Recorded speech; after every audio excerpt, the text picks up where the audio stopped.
ഇന്നത്തെ നമ്മുടെ റെസിപ്പി മാങ്ങ വെച്ച് ചെയ്തെടുക്കാൻ പറ്റിയ വളരെ ടേസ്റ്റി ആയിട്ടുള്ള വളരെ സിമ്പിളായിട്ടുള്ള ഒരു റെസിപ്പിയാണ്. വായിലിട്ടാൽ അലിഞ്ഞു പോകുന്ന വളരെ ടേസ്റ്റി ആയിട്ടുള്ള ഈ ഒരു റെസിപ്പി എങ്ങനെയാണ് ചെയ്തെടുക്കുന്നതെന്ന് നോക്കാം. ഇതിനായിട്ട് നമുക്ക് ആദ്യം വേണ്ടുന്നത് പഴുത്ത മാങ്ങയാണ്. ഞാനിപ്പോൾ ഒരു 2 പഴുത്ത മാങ്ങ ഇതുപോലെ ചെറുതായിട്ടൊന്ന് അരിഞ്ഞെടുത്തിട്ടുണ്ട്. അത് നമുക്ക് മിക്സഡ് ജാറിലേക്ക് ഇട്ട് കൊടുക്കാം. ഇതിലേക്ക് ഒരു 4 ടേബിൾ സ്പൂൺ പഞ്ചസാരയും കൂടി ചേർത്ത് കൊടുത്ത് നമുക്ക് നല്ല ഫൈനായിട്ടൊന്ന് അരച്ചെടുക്കണം. ഇപ്പം നമ്മളിതിവിടെ ഇതുപോലെ ഒന്ന് അരച്ചെടുത്തിട്ടുണ്ട്. ഇനി നമുക്കൊരു പാനിലേക്ക് ഒഴിച്ചു കൊടുത്ത് തീ ഒന്ന് കുറച്ച് വെച്ച് നമുക്കിതൊന്ന് ഇളക്കി കൊടുക്കാം. കുറച്ച് സമയം നമ്മളിതിങ്ങനെ ഒന്ന് ഇളക്കി കൊടുക്കുമ്പം ഇതൊന്ന് തിക്കായി ഇതിൻ്റെ കളറൊക്കെ ചെറുതായിട്ടൊന്ന് ചേഞ്ചായി വരും. ആ ഒരു പരുവായി വരുന്നവരെ വേണം നമ്മളിതൊന്ന് ഇളക്കി കൊടുക്കാൻ.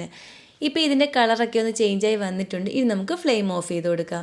ഇനി വേണ്ടുന്നത് കസ്റ്റാർഡ് പൗഡറാണ്. ഞാനിപ്പോൾ ഒരു 3 ടേബിൾ സ്പൂൺ കസ്റ്റാർഡ് പൗഡർ എടുത്തിട്ടുണ്ട്. അതിലേക്കൊരു 1/4 കപ്പ് പാൽ ഒഴിച്ചു കൊടുത്തിട്ട് ഇത് ഒട്ടും തന്നെ കട്ടകളില്ലാതെ നന്നായിട്ടൊന്ന് കലക്കിയെടുക്കണം. ഒരു വിസ്ക് കൊണ്ടോ അല്ലെങ്കിൽ ഒരു സ്പൂൺ കൊണ്ടോ നന്നായിട്ട് ഇതൊന്ന് കലക്കിയെടുത്താൽ മതി.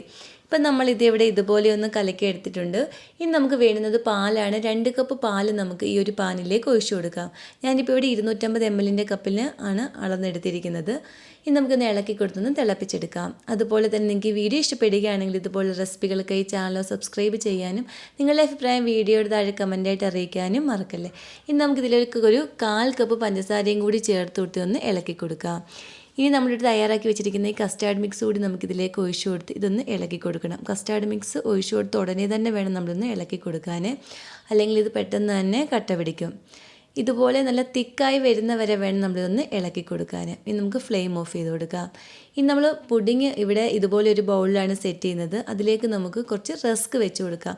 അടിഭാഗം മുഴുവനായിട്ട് കവർ ചെയ്യുന്ന രീതിയിൽ വേണം നമ്മൾ റസ്ക് വെച്ച് കൊടുക്കാൻ. ഇതിന് മുകളിലേക്ക് ചൂടോടെ തന്നെ നമ്മളിവിടെ തയ്യാറാക്കി വെച്ചിരിക്കുന്ന ഈ കസ്റ്റാർഡ് മിക്സ് ഒഴിച്ചു കൊടുക്കാം. ഈ റസ്കിൻ്റെ എല്ലാ ഭാഗവും നന്നായിട്ട് കവർ ചെയ്യുന്ന രീതിയിൽ തന്നെ വേണം നമ്മൾ ഈ ഒരു മിക്സ് ഒഴിച്ചു കൊടുക്കാൻ.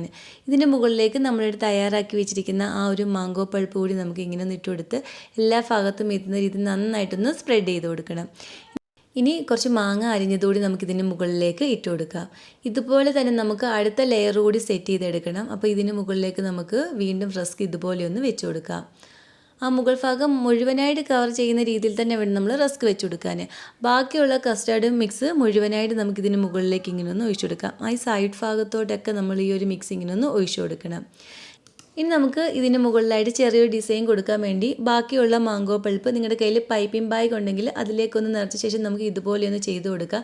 ഞാനിപ്പോൾ ഇവിടെ പാല് കൊണ്ടുവന്ന ആ മിൽമ കവർ അതിലേക്ക് നമുക്ക് ഈ ഒരു മാംഗോ പൾപ്പ് ഒന്ന് ഒഴിച്ചു കൊടുത്ത് സൈഡ് ഭാഗം ഒന്ന് കട്ട് ചെയ്ത് എടുത്തിട്ടുള്ളതാണ്. അത് വെച്ചിട്ടാണ് ഞാനിപ്പോൾ ഇവിടെ ഇങ്ങനെ ഒന്ന് ഡിസൈൻ ചെയ്തെടുത്തിരിക്കുന്നത്. ഇനി നമുക്കിതിന് മുകളിലേക്ക് പിസ്തയൊക്കെ ഉണ്ടെങ്കിൽ അതൊന്ന് ചോപ്പ് ചെയ്തിട്ട് കുറച്ചിട്ട് കൊടുക്കാം. ഇനി നമുക്ക് ഇതുപോലെ തന്നെയും സെർവ് ചെയ്യാം, അല്ലെങ്കിൽ ഒരു അരമണിക്കൂർ ഫ്രിഡ്ജിൽ വെച്ചൊന്ന് തണുപ്പിച്ചിട്ടും സെർവ് ചെയ്യാവുന്നതാണ്. ഫ്രിഡ്ജിൽ വെച്ച് തണുപ്പിച്ചിട്ട് സെർവ് ചെയ്യുമ്പോഴായിരിക്കും കുറച്ചും കൂടി ടേസ്റ്റ് കിട്ടുന്നത്. അങ്ങനെ മാങ്ങയും റസ്കും ഒക്കെ വെച്ച് ചെയ്തെടുക്കാവുന്ന വളരെ ടേസ്റ്റിയുള്ള റെസിപ്പി ഇവിടെ റെഡി ആയിട്ടുണ്ട്.